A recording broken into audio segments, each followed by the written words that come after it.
Hey friends, over 60% of you are listening to me right now on an Apple product. iPhone, iPad, iTunes. I need your help. The truth is, Apple will make this podcast more discoverable to new listeners the more reviews it has. So I'm here asking you to take a moment and leave a review.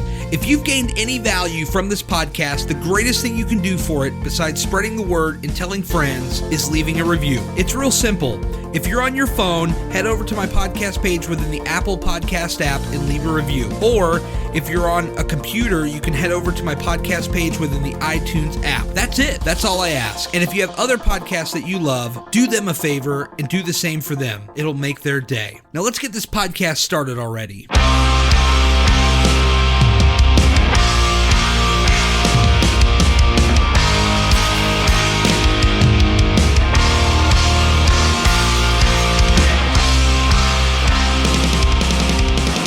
I gotta say how cool this jazz music in the background is. Is this nice or what? This is cool.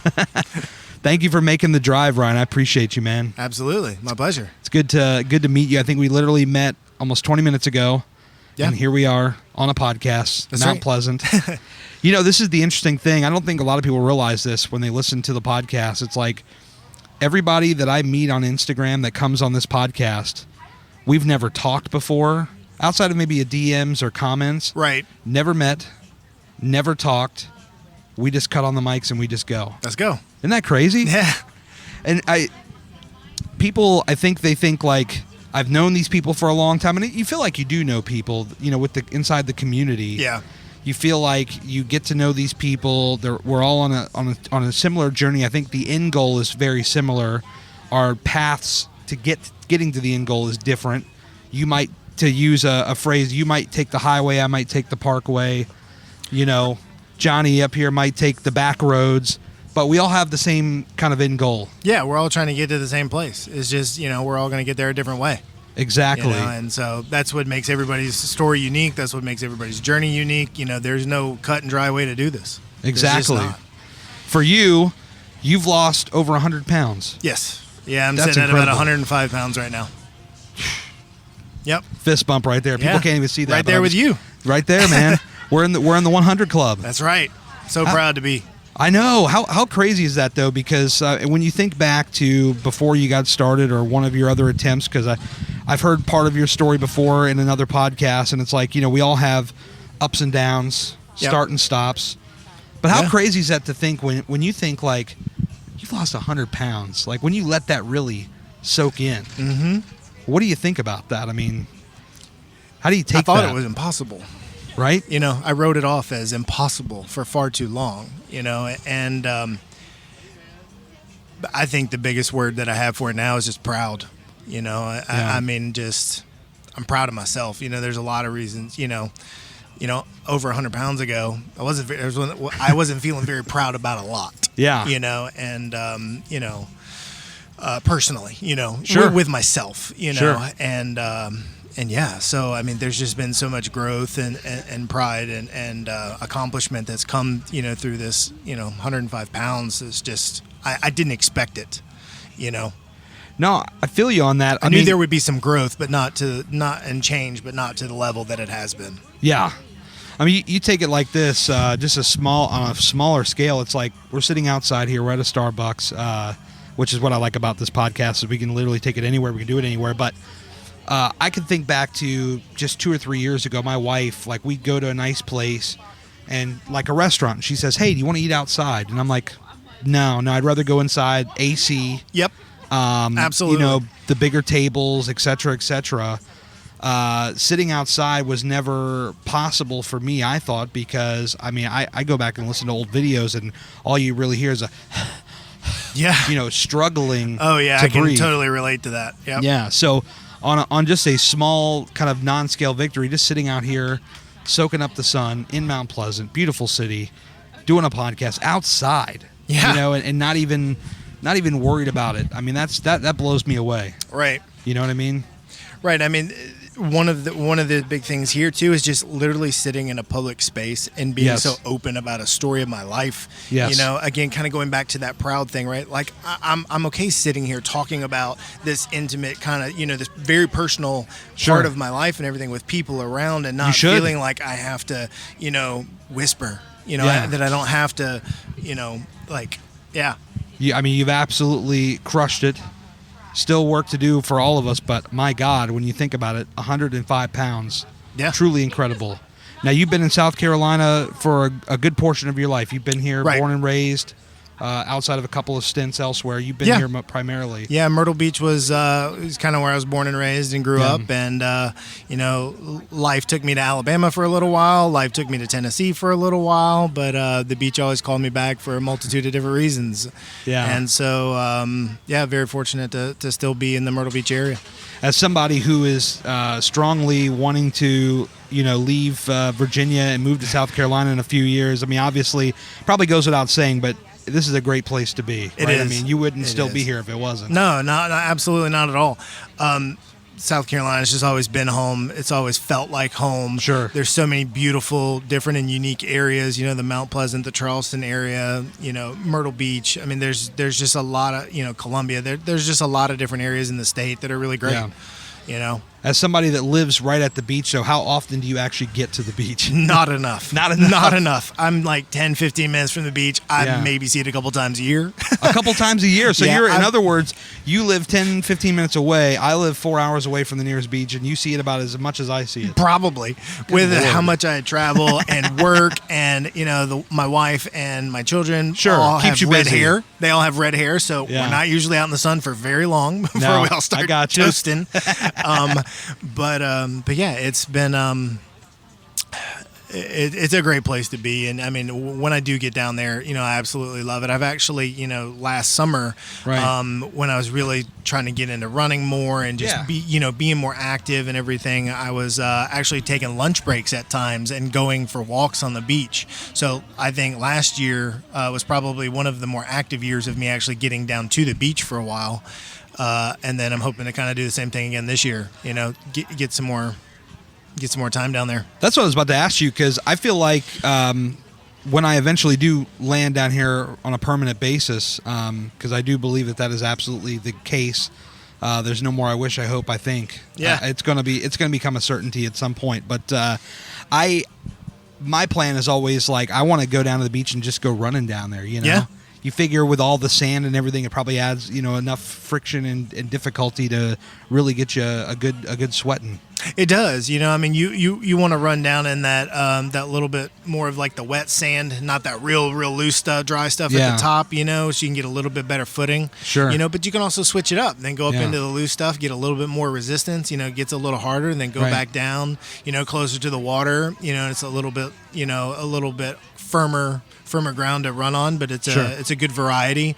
You know, it's a little softer on the joints. You know, it's a good change up. You know, well, that's one thing that I've kind of grown into changing with, you know, kind of training and all of the running that I'm doing is I was running on the road for so much, right? And then I've recently found a little bit of a love for trail running. Okay. And there's some areas around Myrtle Beach that I've been able to get some exposure doing that, right? You're hitting the ground differently. You're constantly thinking about foot placement. It changes the way you think about running. You know, it's not the monotonous just running straight forward, you know, the road beneath you doesn't change. So now between sand, trail running, and road running, you know, this kind of cross training in a way, if you will. Sure. No, I noticed a little bit of issues when I did my very first 5K. We were at a congratulations, by the way. Well, thank you very much. We were at a fairground, and they had us going all over the place, and there was like gravel, there was grass, there was dirt, there was pavement. It was a nice, unexpected mixture. Oh, wow. I damn near rolled my ankle about halfway through. Luckily, I kind of I don't want to say overcorrected it, but I corrected it to where it was only sore for like a day or two instead of multiple weeks. Yeah. But no, you know, look, I look at your Instagram at Big Sexy Bearded Beast. Username checks out. And dude, running is a big thing for you. I don't know where it came from. That's what I was going to ask you. Where did it come from? I do kind of know where it came from. Okay. But the fact that I found a love for it in the process totally blindsided me. Right. So I don't know at what point we discovered each other's Instagram accounts, but there's a good buddy of mine now, very dear friend, Jason Harper. I'm gonna butcher the pronunciation of his of his Instagram name. But it's like Kutza or Kutza or something like that. I think I know this guy. Yeah. So it's like Kutzaa or something like that. Yes. And Jason has been amazing, and we crossed paths. We started kind of following each other and commenting on the side and everything, and I was just watching his running and his weight loss transformation. He's lost an insane amount of weight too, right? He's plant-based, and so we just got to talking, and I was watching all of his running and everything, and when I started trying to run, and I did the Couch to 5K app thing. I was kind of talking to him while I was doing that, and then, I told him one day, I was like, I think I want to, just commit to doing a 5K. Sure. And I drug my feet on it, and I drug my feet on it, and I drug my feet on it, and he goes, just sign up for it. Just commit to it. What's the wait, right? Why do you keep waiting? And so I pulled the trigger on it.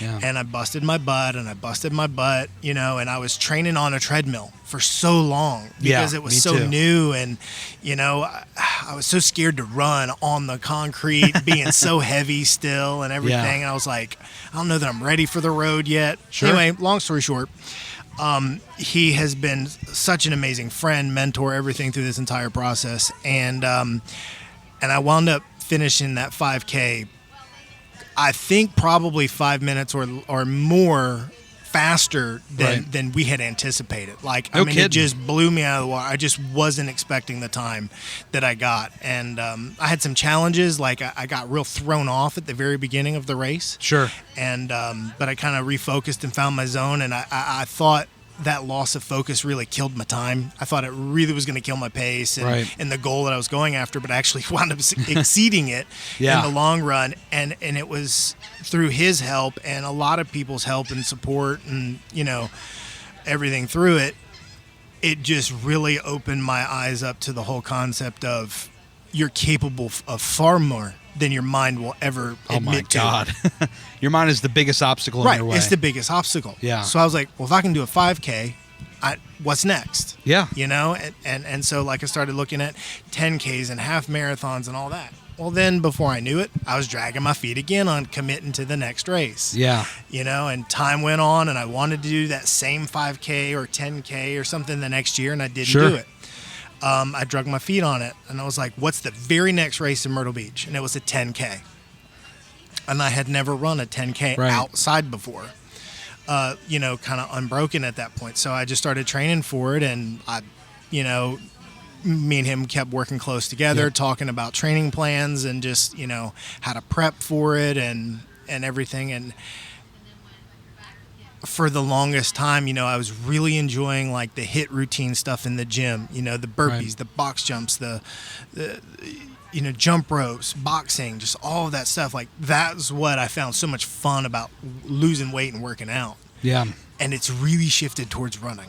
It's really, I'm running far more than I'm in the gym. Yeah. And I'm still trying to kind of find that balance. What's next? Do I really just want to be a runner? Or do I want to have this certain build and physique, but have the endurance to still be able to run too? Sure. What does my future state look like? What's the next level of goals and stuff for me, and making sure that I'm still tracking towards that. But I want to make sure that running and the love for running continues through that process.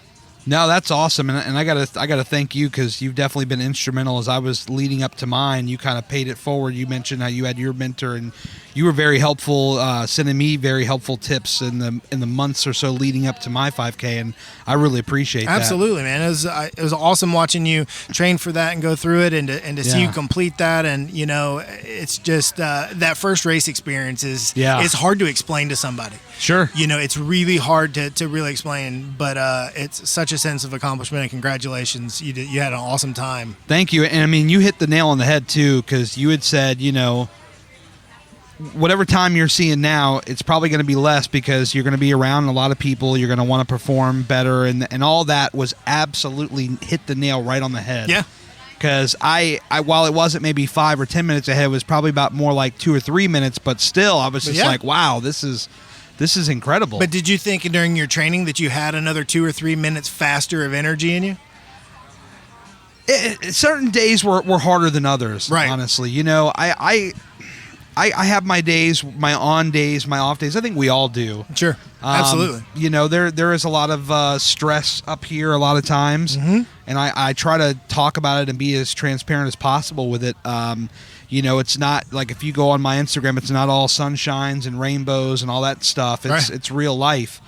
And if I had a bad day, I'm going to mention it just because I want people to know that, hey, in this journey, not only is it a long road and you got to be patient, but you really got to understand that not every day is going to go the way you hope. I mean, I might go to the gym on a day and train, and I might be 5 minutes slower than before just because there's so much stuff going on up here. And that's okay. There's nothing wrong with that because no, not at all.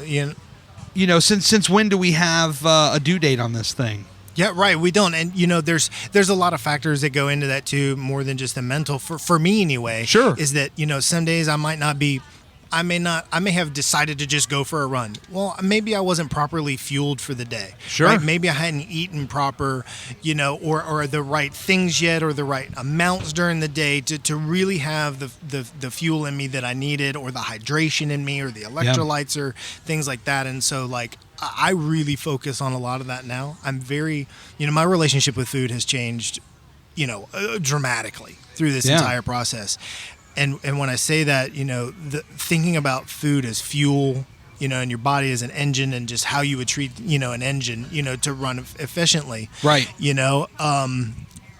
That I really think a lot about, leading up to a run, how best can I prepare myself to succeed in that run or that, training or that event. And so I can choose to set myself up for success, or I can choose to set myself up for failure. And some days it's on a whim and I don't know what's going to happen, but I'm going to give it a shot anyway. Exactly. And I'm going to push it to a point where it's challenging, but it's not risky. I'm not going to push myself to a point of injury or something like that. Yeah. But it's definitely a factor in how I, choose my exercises and stuff. A lot of the days. Well, tell me a little bit about, getting your start. I mean, if I remember correctly, you've had a couple of attempts, as I have had. I mean, I know famously I've always said it was either 7 or 8. I don't remember the exact. I know it's either 7 or 8. But how many times before you arrived at this current journey you're on did it take you before you really arrived and found your groove? If you want to talk about serious attempts, yes. If you want to talk about serious attempts, I would say 2 or 3 at most. Okay, all right. Okay. There was a time in high school where I really tried to get it under wraps, but it was. I'm sorry. I should back up just a little bit. When were you at your worst? I mean, your absolute heaviest. My absolute highest was, and you'll see in a lot of the pictures, is when my daughter was very young. So right after she was born, around the time she was born, in that first year, she's coming up on. God, she's gonna be 10 in July. Wow. And that was really. I look back on those pictures in that time and it was brutal. Yeah. That was I think that was my heaviest. And then my dad what passed was the weight away. for the record? 350. Okay. 350 is at the point of where I refuse to look at it anymore. Sure. Sure. And I don't know how long I was at the 350 mark before it fluctuated back down slowly or over time or whatever. But that was probably its worst point. And then when my dad passed away a couple years ago, sorry to hear that, man. Thank you. The emotions of everything, I really lost a lot of control over my emotions and behaviors and stuff. I got in a really bad funk. For quite a while with that, and so I started getting really back up towards all of that again, and just really getting out of control with a lot of different aspects of my life. I think the mental thing it plays such more of a bigger part than I think anybody really gives it credit for or talks about. I don't think it's talked about enough, the mental aspect of the journey, or before you get on your journey, how much it can wreak havoc on your life. I mean, you know, all your personal decisions aside or what have you, the mental game is really your ultimate barrier. It tries to prevent progress. It tries to send you down dark paths. Yep. It is the greatest enemy. It's not what your body can actually do, because we are far stronger than we think. Absolutely. You know, how many times have I gone on the treadmill? Now, I've gotten that thing up to 10 or 11 before, okay? But the ultimate thing that stops me is my mind, which hinders my breathing, which then slows me down. And I say, oh, my God, I got to stop. Even though for 30 to 45 seconds, I could run that 10 or 11 miles an hour without issue. Yep. The mind is the greatest enemy to us 100%. in a way. It can also be our greatest tool. Absolutely. But I think it's the greatest enemy. But and you absolutely, and it's all a choice in how you look at, you know, and what you do with that tool. You know, Yes. I mean, it's. I say, you know, I've said it before in other, you know, comments and posts and podcasts and stuff is that, you know, your mind, your body will follow your mind. Yes. In a way, right? Like, you know, to a degree, and you just really, you have to get out of your own way. You got to get out of your own head to let your body have an opportunity to do what you want it to do, because you will stop it before it's willing to stop for you. You know, just the whole mental side of it. You know, I mean, this is such a big thing. I've lost over 100 pounds. So have you. yes. It took more effort changing my mind than it did effort to lose weight. Yeah. Like, there has been more of a change in my mind and my thought process, and just the way, in my perspective in life, and just everything that has even made the possibility of losing the weight, right? For me, I mean, it's so much more of a mental thing. It's so much more. The physical changes are just a bonus to bettering your life. Oh my God, yeah. You know, that's the bonus. That's the bonus to all this. You know, we have a healthier and can live a longer life because we are committed to being a better person, and it all starts up top. Dude, we were just joking in DM on your way up here. I was like, I got here a little early because I tend to be an early bird, and I was worried about traffic, and I think you were like 20, 25 minutes out, and I'm like, parking lot, I'll walk around. I got step goals. There you go. You know, Absolutely. The old me would have just sat my big ass in the car, listened to the radio, played on my air phone, conditioning. Yep. in the with the air conditioning on max. New me is like, hey, let's walk around Walmart. Let's walk around the shopping center. Took some pictures. Right. Got a little sweat on. Yep. So that the mindset changes everything. The food, even. I mean, okay, last night we went to a barbecue place. Nothing wrong with that at all. Which I was jealous of, by the way. I saw the post.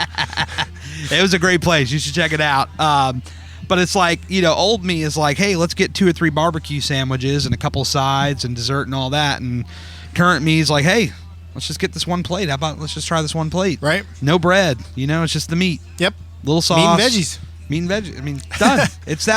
It's that easy. I mean, I think about, and I don't know, we could talk about some of the stuff you were addicted to, because I think this plays a big part.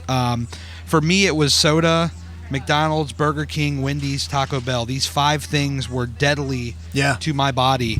And I've talked about it before, where I would drive, you know, we were talking before we turned on the mics. I have a nearly 2-hour commute home. And so I used to stop every single day at McDonald's or Taco Bell to pick up a snack, which was like $5 or $6 worth of the dollar menu type food, which is almost a pound of food.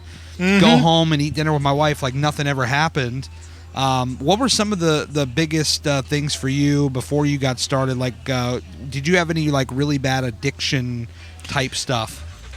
Well, we can take this conversation a couple different ways, actually. However you want to take it, whatever you're comfortable with. There's, you know, when it comes down to the food thing, and I'm going to expose a little bit of my personal life here, because I haven't talked about this before on my Instagram or podcasts, other ones that I've done. I have a very addictive personality. Okay. I'm actually sitting at 16 years narcotic free. Wow. So, congratulations. Thank you. Huge. So addiction has played a part of my life. You know, it's been in food, it's been in narcotics, it's been in other things, you know.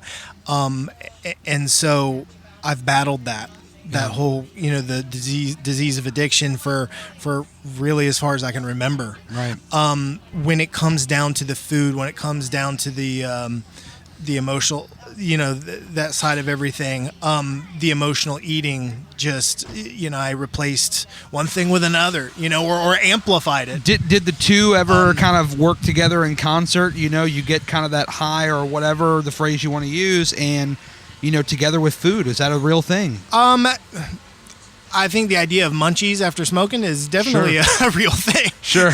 But I don't think that necessarily led to the big heavy weight gains for me. Sure. A lot of that came later in life with just the reality of it is replacing one addiction with another. Yeah. And to a degree, not completely. I mean, there was a lot of tools and stuff that, that have helped me through the addiction stuff over the years, but the emotional eating, right? So that came after the narcotics addiction. Yes. All the emotional eating, the heavy weight gains, all that very much came after all of the narcotics. Would you say it was something to where maybe you were, and I'm just fully guessing here if I got it right or wrong, but were you kind of like in a depressed kind of state, you were coming off, and you're like, because you have this addictive personality, I need to, replace it. I need something else that I can go all in on.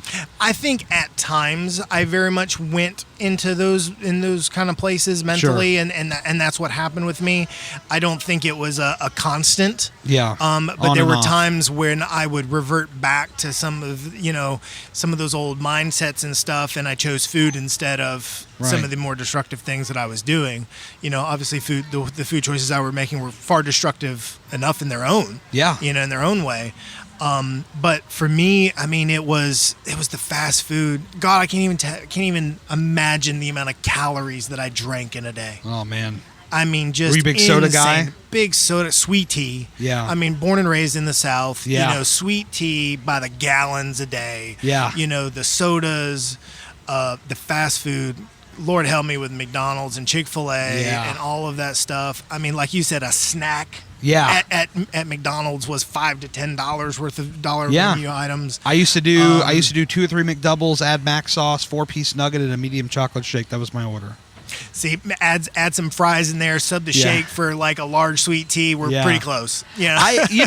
The thing about sweet tea for me is when I started my journey last year, I said I was only banning soda, and what I found was I started drinking water full time. And maybe once a week, I would allow myself something like a sweet tea. Now, I have been soda-free for now 15-plus months. Nice.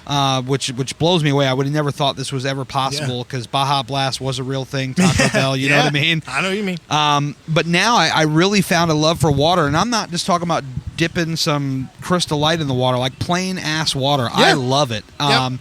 But the sweet tea, like I still have a cheat day for me mentally. And I know everybody falls in a different place. Some people tell you that's stupid. You don't need that cheat day or cheat weekend or whatever. For my own mental health, I need one day, but because I know that when that day's over, it's back to work. Okay. And for me, on that day, I might enjoy a sweet tea. It's not guaranteed, but I still allow that in. But the fact was, the biggest thing for me was the soda. I knocked that out. I had to knock that out completely because that's where the problem lied. Okay. Was the soda, you know what I mean? Well, you identified that and you addressed that specific point, know? So, yeah. And the fast food, that those 4 places were the only problem. It's like, on a cheat day, I could go to a Sonic, I could go to a Five Guys or something like that and have no problem order just a regular meal or slightly less because some of the portions are bigger. And that was, for me, what was a lot of my thing was portion control. It wasn't like a specific diet. The reason why is because I'm a pretty picky eater. My wife gives me shit for it all the time. She's like, God, you won't eat this, you won't eat that. I get to be so picky. So I was like, okay. And this is what I advocate a lot for people. It's like, find things that you like that are on a better side, whether it be calories or whatever. And just watch the portions. If you're picky like me now, if you like anything and everything, then check out all the variety of veggies and, maybe some more traditional diets. But for me, I know that just being that picky, there's a lot of barriers that I'm just afraid to cross at this point, But hey, I mean, 100 pounds down so far. I mean, so far, I always operate on if it ain't broke, don't fix it. As long as it keeps going in the right direction, I'm happy. Right, the numbers are going in the right direction right now. They're faster at times, they're slower at others. I've had a lot of hiccups in, I hate to call it a training schedule because I'm not training for one specific thing. There's no deadlines on any of this, but my consistency of workout plans or types of workouts that I've designed or anything has not been there lately, just due to a lot of work travel. Just a lot of things. You travel around a lot. Well, this recently it's gone a lot. Recently it's increased a lot. There were some organization changes at work around the late part of last year, and all of our team members have had to kind of step up and travel a little bit more, be a little bit more active and involved in our clients and stuff. So a lot more client visits and team meetings. It's not usually like this. I'm kind of looking forward to it kind of going back. What do you think of the travel life though? Because I know for me, like one of my ultimate goals is I'm writing a book. I want to tour the country and meet people like yourself, people on similar paths, people that want to start their paths, and talk with them and meet as many people as I can. Well, how do you like the travel life? Is that something that you like or you look forward to, or? There are very much times when I enjoy it. Yeah. When it starts getting back to back to back to back to back, it gets to be a little much for me. But I don't mind. I don't mind the flying. I don't mind the trips. I don't mind the the scheduling of it all and the logistics of it all. It doesn't really bother me. It gets a little exhausting when it's all back to back, too much. Well, and now you can buckle your seatbelt. I remember seeing one of your stories you're talking about that. Dude, I mean, not being able to use a seatbelt extension, like I'd smile every time to this day still when I buckle my seatbelt on the plane and I pull all that slack out. Yep. And I was like, I have to take a picture. Even if I don't post it, I take a picture, and I flip the little tray down to make sure, still doesn't touch my belly. Like just things like that. Thing. I mean, I make sure to enjoy those moments. Sure. I make sure to take the time to recognize that progress and that and just the effort that has gone into all of that, and into being able to enjoy that. So sometimes we really for me, it is important to step back and recognize those moments. Yeah, I noticed. And then there's days when I struggle to see any change. I feel like I still see the same guy in the mirror. I feel like my clothes are too tight. Like, oh crap, I'm going backwards.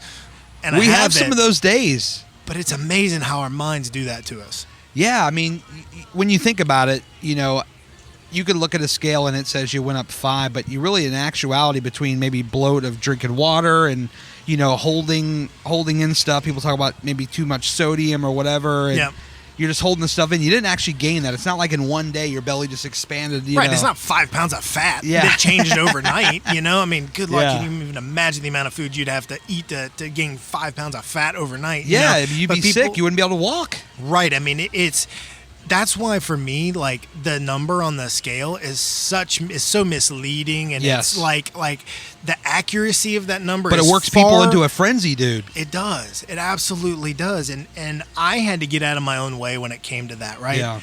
I had to stop giving. I mean, obviously, you get excited when you hit a mark. Of course. Right. Obviously, and everybody should, but some days when it's not moving, or it's only moving a half a pound, or a couple of ounces, or whatever the hell it is. Yeah. Be grateful that it's moving in the right direction, right? It doesn't matter. You're making the better choices. You're making conscious choices to better your life in a multitude of different ways. And if that number stalls 1 day or 2 days or 3 days, or it only changes by a pound over a week or a month, if it's going in the right direction, celebrate that. Sure. Celebrate the direction, even when the number doesn't reflect how you're feeling. Celebrate the direction.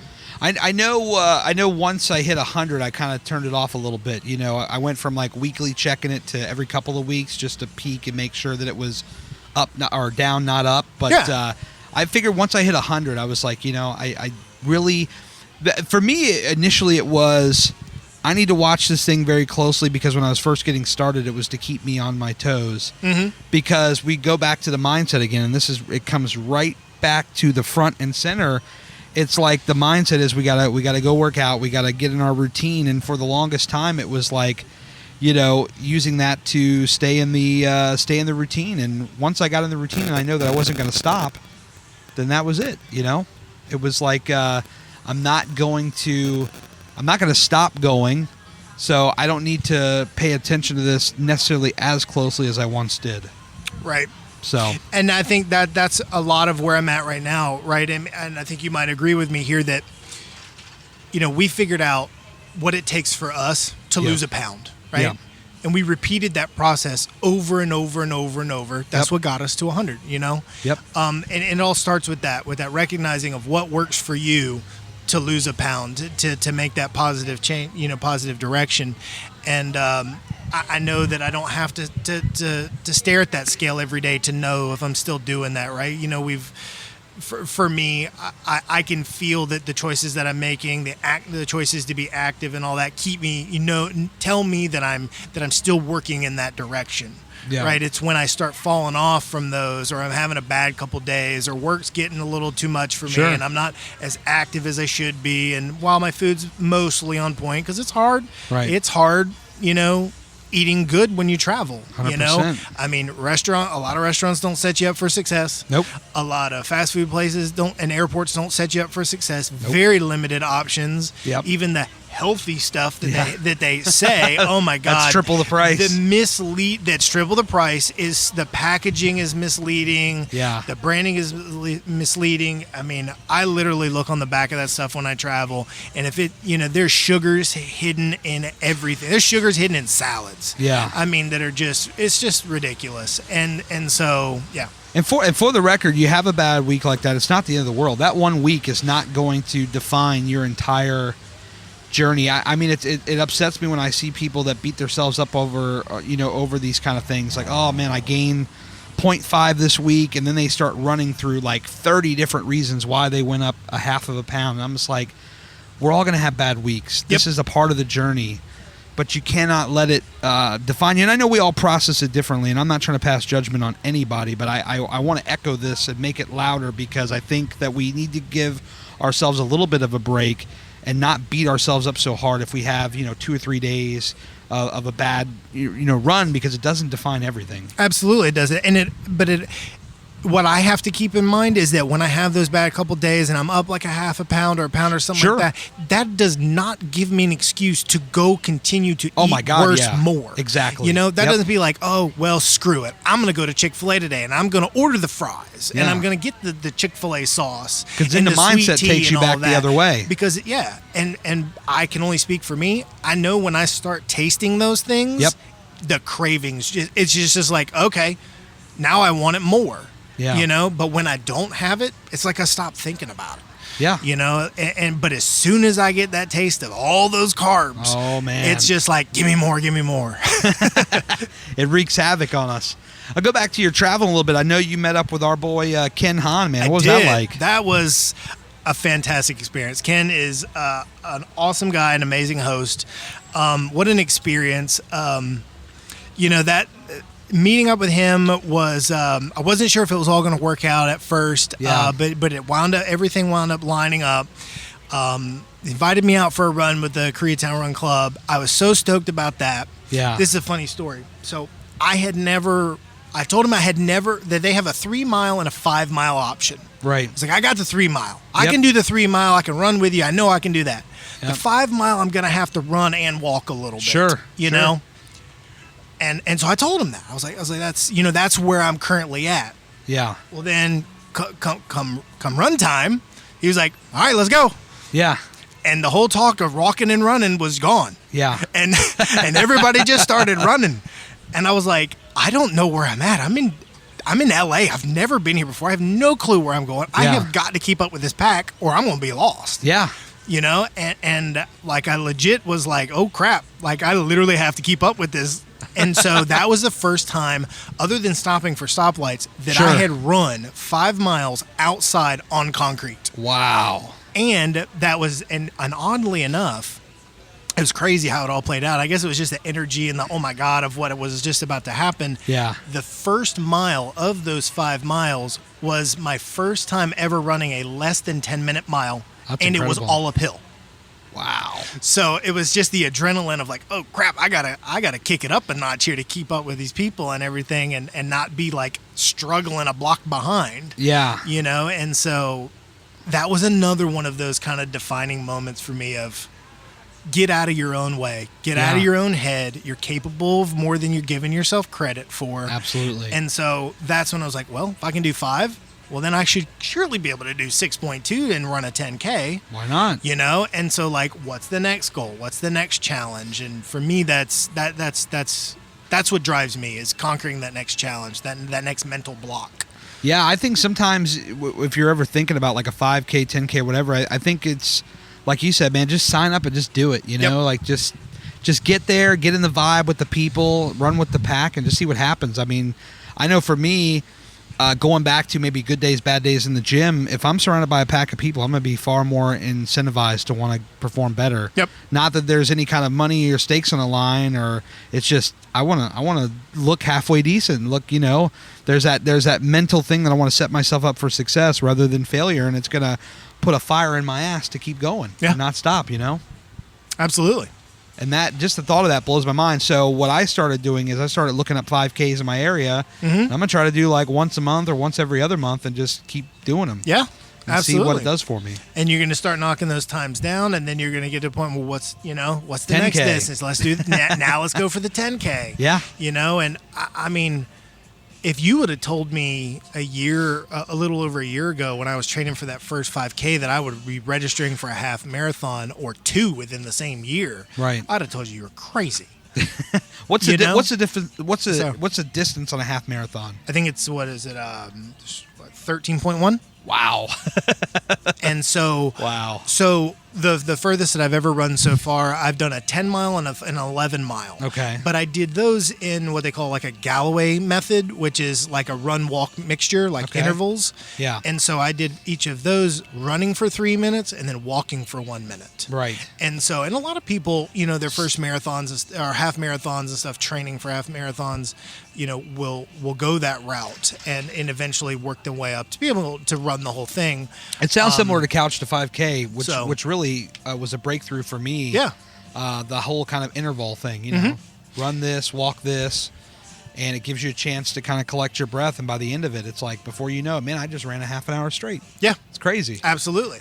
You know, and so just doing that over and over and over, you know, and there's nothing that forces you to have to do it 3 to 1. You can do it 4 minutes to 30 seconds. You can do it 2 minutes, 1 minute. You can, you know, and fluctuate it through your run if you need to. If you're really struggling, if you're having a hard time, you need a bit longer of a break, you know. Yeah. Then, you know, do a 3 minute, 2 minute, you know, or something like that, and then the next one try to push back harder again, and so I use that method for my long distances. Yeah. So and my hope is that I'll be able to do that enough. I'll be able to condition myself enough, build up enough endurance to where I'll eventually be able to run that full half marathon, you know, the full half marathon distance without stopping. But I'm not expecting that first time to be in the 9-10 minute time frame, you know, mile. Yep. You know, I would love to see a 11 and a half, 12 and a half minute mile pace. Sure. But being able to do the whole thing unbroken, like that's an ultimate goal for me. Yeah. Is an unbroken half marathon regardless of pace. Sure. That is kind of my ultimate running goal. Just completing it nonstop. Just completing it nonstop. I don't know when that's going to happen, but I'm going to keep training towards it. You've got it in the bag. I already know it's going to happen. And so it'll happen. It's not an if, it's a when, and those are the mindsets I have to keep myself in. That applies so much in life, whether we're talking fitness, business, you know, personal life goals. I really stopped saying I hope, I wish, and all this kind of stuff. It's like I will. Exactly. When that's going to happen, I don't know, but I will. Yep. It will happen. You know, moving down here, it will happen. Yep. When? I don't know, but it will. It's no more I hope, I wish. That's right.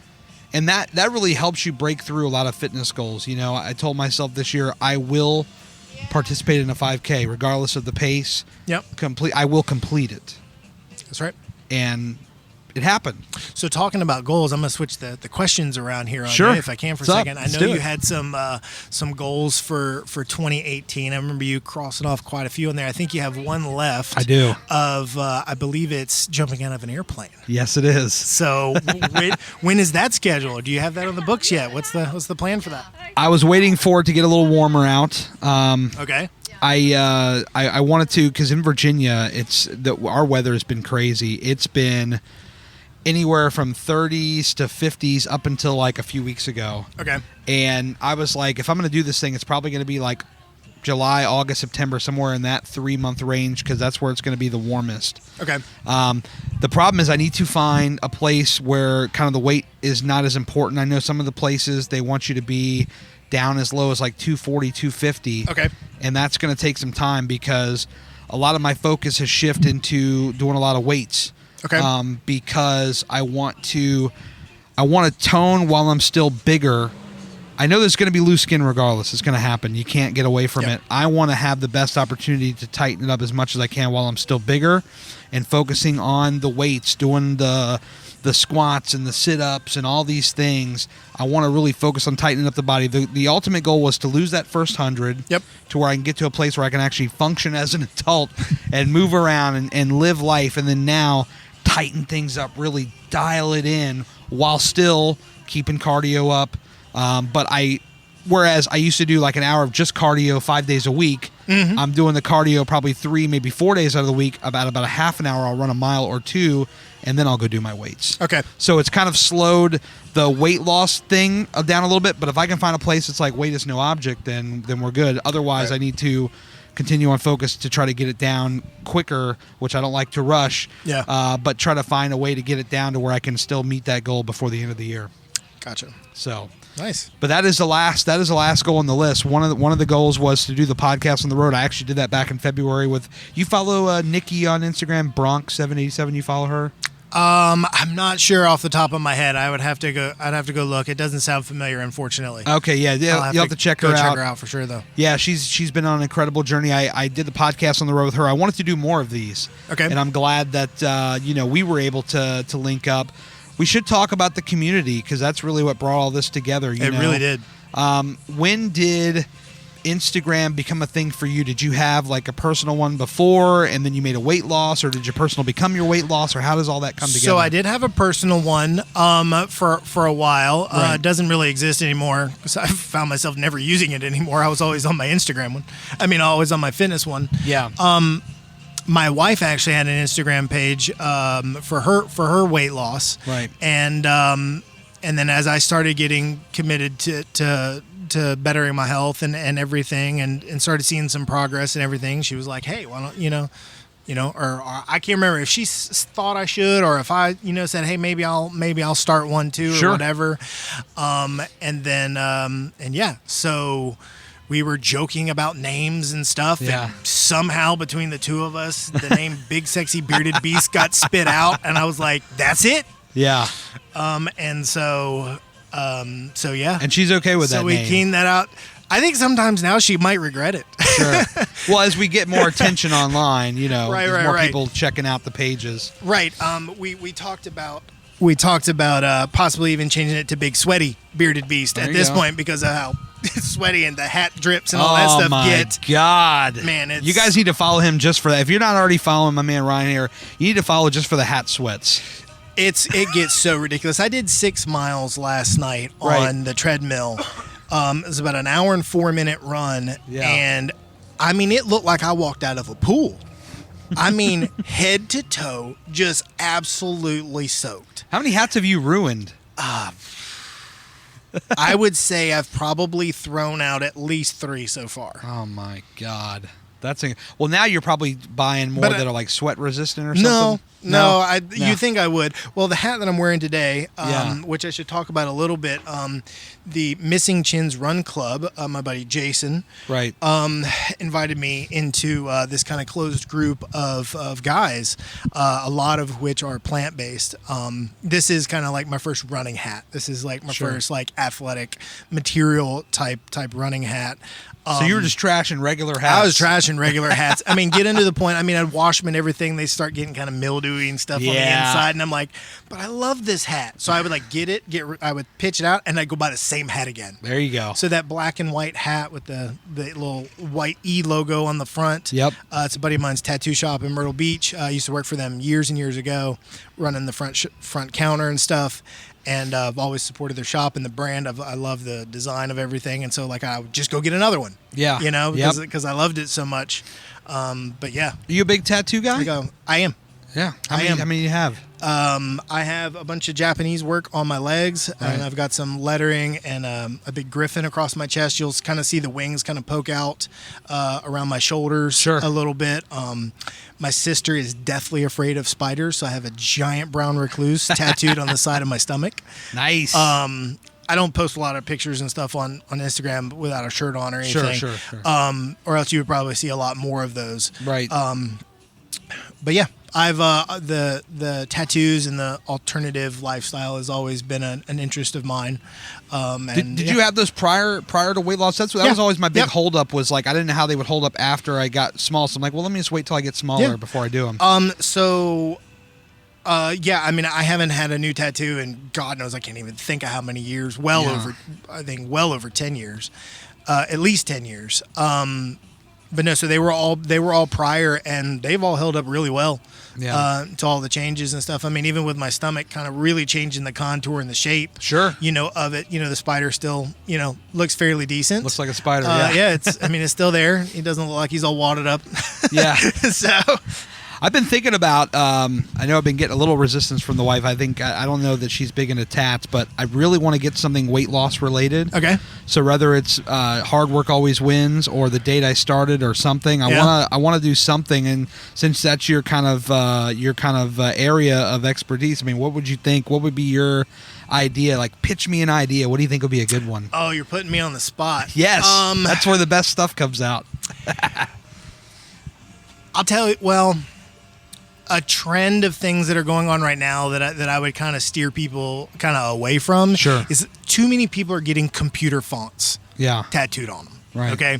So, and when you say computer fonts, literally like picking a font in Microsoft Word or like from a font website and typing out something they want and then getting it tattooed. Like this font right here. Right. Like if you were to take that, I mean, that's your brand in a way. So I won't necessarily, make the comment directed towards that per se. Sure. But in general, just in general, trust your tattoo artist to design something for you. Have that conversation with a tattoo artist. Look for their work. Find an artist with a style you like and say, hey, let me bounce this idea off of you. Let their creativity, knowing what works well on the skin and representation, work with your tattoo artist a lot about that. And have them, if you want lettering, have them do some custom lettering for you. Right, it's going to come It'll out be the best. completely unique to you. They're going to draw it to fit the flow and the shape of your body and where you're wanting to get it. There's going to be so much more thought behind it rather than just sticking something on that was printed from a computer. Sure. So I would say that I see a lot of weight loss related things using Roman numerals. Okay. For dates or the amount of pounds that they've lost. Yep. I've seen like 45-pound plate, type designs, like kind of like uniquely hidden in designs and stuff like that. Yeah. I've seen a variety of things, but it's if I put something on me that's weight loss related, it's going to give me a hell of even more incentive to not give up. I know that because it's permanent. If I become some big fat guy again, it's not going to make sense. Right. Yeah, that's true. That's true. I thought about putting like hard work always wins. Boom, right up here, chest. Just like a chest rocker. Yeah. I thought about it. Or definitely. I think the date, the January 3rd, 2017. That was the first day in the gym. Yeah. I still have the photo. I encourage people to take as many photos, even if you don't post them, even if they're just for you, because when we talk about the mental mindset and the bad days, all you got to do is look at one photo and it brings you right back to where you are. You're like, hey, I remember this guy barely fitting them jeans, could barely breathe. Yep. Shoving cheeseburgers down his throat. Here I am now, completely different mindset. One bad day, one bad week. We can turn it right back around. Absolutely. Yeah.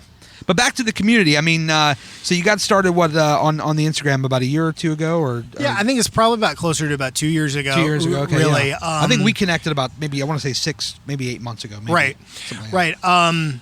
The community has been such an eye-opening thing for me. I mean, it has been. There's something to be said for strength in numbers. Yeah.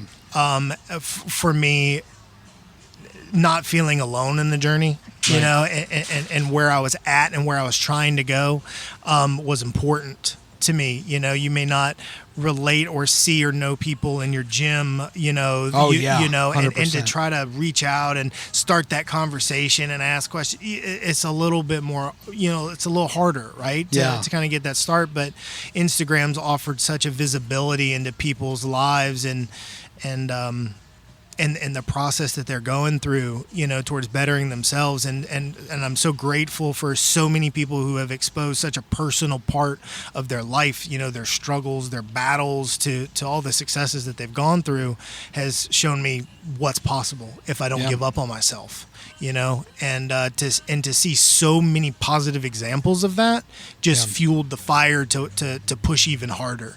Right.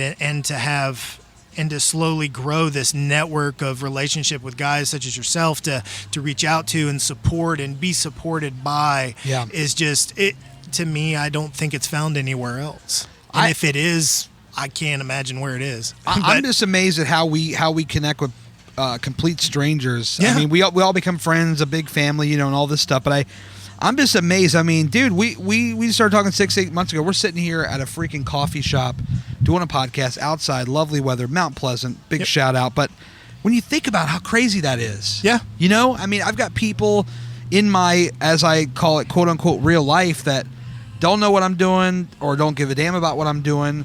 And then you look at the people on the Instagram that are so invested.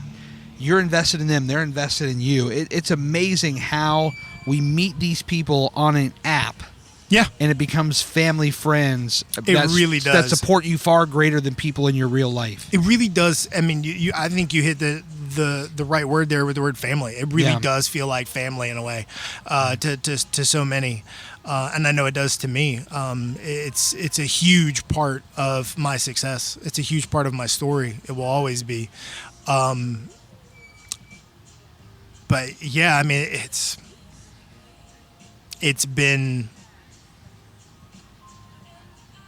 I'm speechless. Yeah. I literally went speechless there for a minute because of how important and just meaningful it's been to me in the process. Yeah. And for some people on the outside kind of looking in, they don't understand it. No.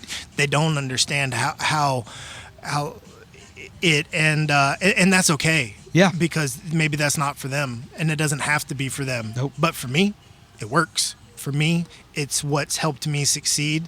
It's what's helped me give back to so much that I've taken. Yeah. You know, it gives me an opportunity to give back and show other people what happens when you don't give up. You know, exactly. When I started my Instagram page, I never thought my account would ever be one that somebody looked at as something good. Right. For so many years of my life, we talked earlier about pride and being proud and things like that. For so many years of my life, I never thought anybody looked at me about being, you know, that I was proud of anything.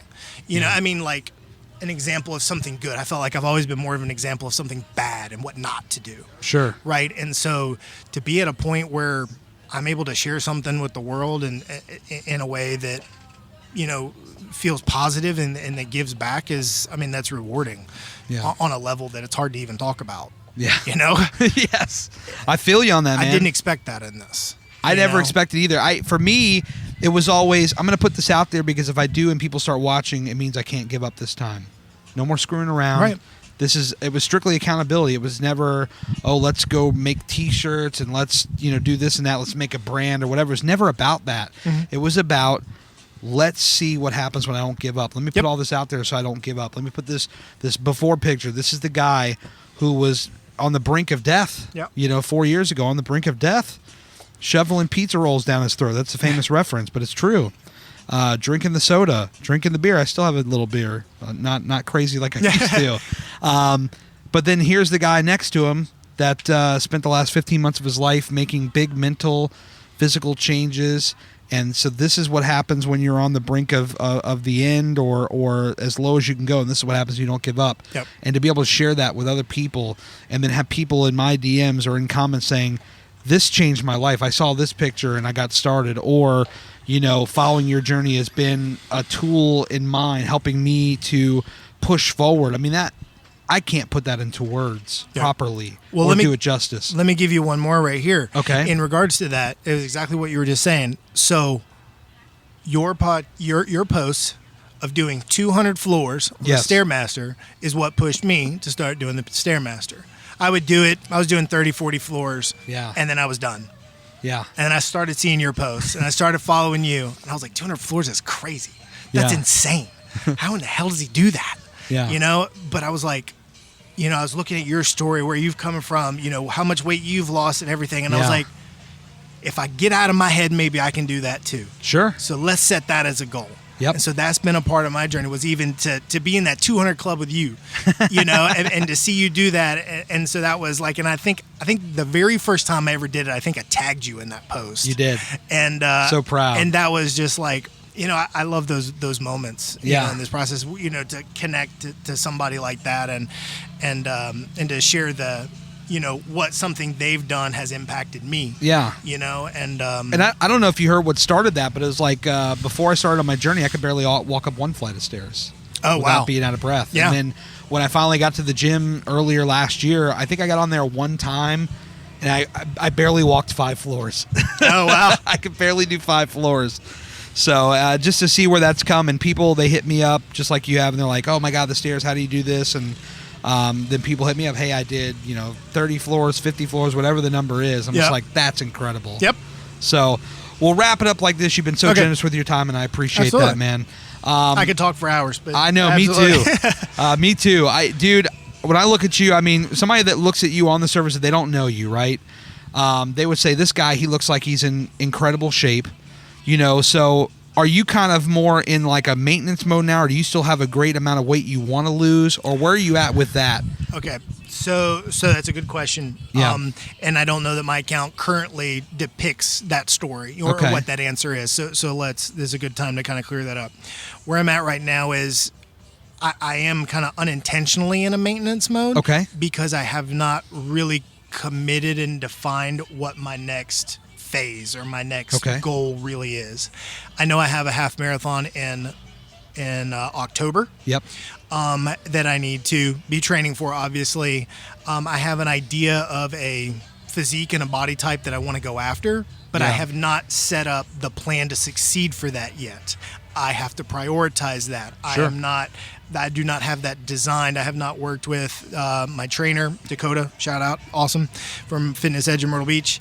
I have not worked with him enough to really figure out what's going to get me, more towards that. Yep. So I have to work on my prioritizations, Sure. a little bit towards those next goals. So yeah, I mean, right now I'm just running, I'm eating smart, and that has definitely kind of had me in more of a maintenance mode, and I'm okay with that right now. No, I think about as far as you've come, the progress you've made. It's like, I look at you. I mean, just when you look at people, and it's in times maybe it's unfair to just look at somebody and say, oh, they got where they want to be. They're doing everything they want to do. They look great. Cancel Christmas. It's done. You know what I mean? But I look at you and I say, this is like a goal look right here. I mean, you look in great shape. Thank you. And I would look at that and say, even before knowing the journeys people go on, I would say, oh man, this guy, he's right where he wants to be. He looks great. Probably a maintenance thing, obviously, Mm-hmm. but I know, like for me personally, maybe I want to drop another, 20 or 30 and see what that looks like. And then I used to have a specific number, and I really, maybe I haven't made it as public, but I've backed off of that a little bit because I've realized maybe it doesn't need to be quite that low, because I was just thinking of a number before I realized what went into everything. Right. What comfortable feels like. Yeah. Not that this is necessarily comfortable. I'm in a hell of a better place than I was before, and I have more to go. But it's like I used to put this specific number, and I'm like, I don't know if it needs to be that, but I know kind of now. Well, if I dropped another 20, 30 or what have you, Yeah. I'd probably feel pretty damn good, and especially with working in the weights and tightening things up. I mean, that's probably a good look, I would think. So where I'm at kind of in that reference is like I'm sitting at about like 245, 250 right now. I want to get down to 225. Yeah. That my first goal weight that I ever defined for myself Yeah. at any point was 225. Yep. And then the process from there was measure my body fat percentage as accurately as I can. Sure. And then start working on replacing fat with muscle. Stay at that like 225 mark. Yeah. But start leaning out like so I can start seeing more definition and Sure. building muscle, right? Like I think that 225 weight's going to look good on me. Yep. And I think for my end physique that I really want and look and build that I'm really going after, I think that's the right, very close to the number that I need to be at. Yep. But I just need to increase my muscles. Yep. And lean out enough to where they start showing. Sure. To where I'm actually seeing the definition more.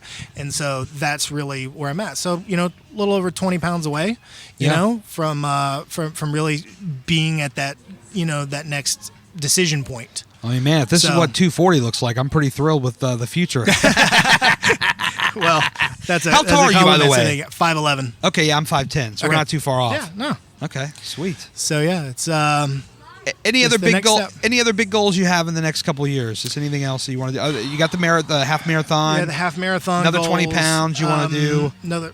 Anything else? I'm super thrilled with being able to buy clothes in a regular store now. Oh my God. So Amen, that's brother. I'll that's throw you a goal. fist bump on that. Absolutely. That was a huge goal that has been accomplished.